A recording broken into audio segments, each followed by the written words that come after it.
24ရက်17လ2025တရက်တာနဲ့ပတ်သက်တဲ့တဏိတာကဏ္ဍမလေးကိုဟောပြသွားမှာဖြစ်ပါတယ်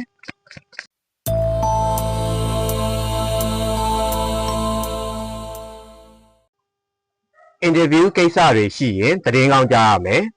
ကိုပြောသမျှစကားအောင်နိုင်မယ်ကိုကြံရွယ်လောက်ကင်နေတဲ့ကိစ္စတွေအဆင်ပြေလိမ့်မယ်ကောင်းမွန်တဲ့ရလဒ်တွေရမယ်မတော်တဆထိခိုက်မှုတွေရှိနိုင်တယ်တတိထားဖို့လိုအပ်တယ်မပြေလဲတဲ့ဆက်ဆံရေးတွေပြိုလဲပြတ်တောက်သွားတတ်တယ်ချစ်သူစုံတွဲတွေအခက်မသိစကားများရန်ဖြစ်တတ်တယ်ဒီနေ့အတွက်ဆောင်းဝါရှောင်းမဲ့ຢာကတော့ကိုတိကိုတက်နေရာတကာမှာဆရာကြီးမလုံးမိပါစေနဲ့ကိုတိဓာတွေကိုရင်ထဲပဲတင်ထားပါမလိုအပ်ရင်ထုတ်မပြောပါနဲ့